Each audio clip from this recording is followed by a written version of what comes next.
দর্শক, বরিশালে নির্বাচনের পরবর্তী সময়ের বর্তমান অবস্থা সম্পর্কে জানাতে আমাদের সঙ্গে সরাসরি যুক্ত হচ্ছেন আমাদের সহকর্মী। আমরা সরাসরি চলে যাচ্ছি তার কাছে। মেহেদী, নিশ্চয় আমাকে শুনতে পাচ্ছেন। নির্বাচন পরবর্তী সময়ের বর্তমান অবস্থা কেমন দেখছেন? সেখানে জনমনে কোনো প্রশ্ন এসেছে কিনা, সবশেষ কি দেখছেন জানাবেন আমাদের। ধন্যবাদ রৌফ। শুভ সকাল। আমি এই মুহূর্তে দাঁড়িয়ে রয়েছি বরিশাল ৫ নং আসনের, অর্থাৎ বরিশাল সদর ৫ নং আসন বরিশাল সিটি কর্পোরেশনের সরকারি ব্রজমোহন কলেজ এলাকার আর সামনে।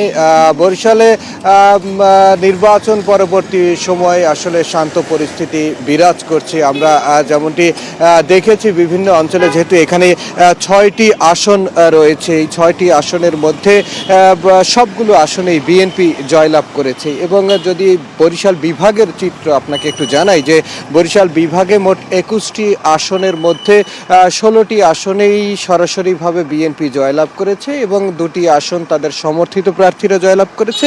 মাত্র ৩টি আসন হাতছাড়া হয়েছে, যার প্রেক্ষিতে এই অঞ্চলে অর্থাৎ বৃহত্তর দক্ষিণাঞ্চলে কিন্তু ফুরফুরে অবস্থানে রয়েছে বিএনপি। এবং নির্বাচন পরবর্তী সময়ে আমরা দেখেছি আসলে উল্লেখযোগ্য কোনো ধরনের নেতিবাচক কোনো ঘটনা এখন পর্যন্ত ঘটেনি এবং নেতাকর্মীদের মধ্যেও কিন্তু উচ্ছ্বাস রয়েছে। এবং অন্য অর্থাৎ বিরোধী যে দলগুলো ছিল সেই দলগুলোর প্রতিও কোনো উচ্ছৃঙ্খল আচরণের তথ্য এখন পর্যন্ত আমরা কিন্তু পাইনি।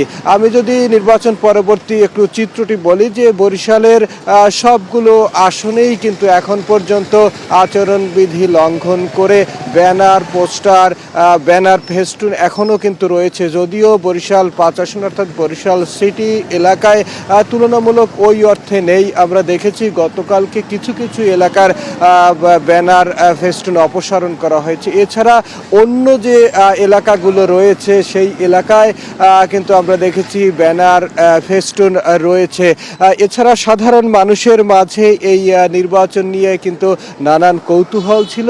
এখন তারা নানান বিবেচনায়, তাদের বিবেচনায় কিন্তু এই নির্বাচনের যে ফলাফল সেটিকে তারা পর্যালোচনা করছেন এবং এই ফলাফলের পাশাপাশি কিন্তু এখন দাবি উঠেছে যে এই অঞ্চলে কিভাবে, এই অঞ্চলে কতজন মন্ত্রী পেতে পারেন, কতজন প্রতিমন্ত্রী হতে পারেন এবং উন্নয়নের ফিরিস্তি আসলে কিভাবে তুলে ধরবেন জনপ্রতিনিধিরা, সেটিও কিন্তু সাধারণ মানুষের মধ্য থেকে প্রশ্ন উঠছে। তারা সেটি নিয়েও কিন্তু আলোচনা করছে। বরিশালের নির্বাচন পরবর্তী পরিস্থিতি মূলত এটুকুই। রৌফ, সোহান, আপনাকে ধন্যবাদ।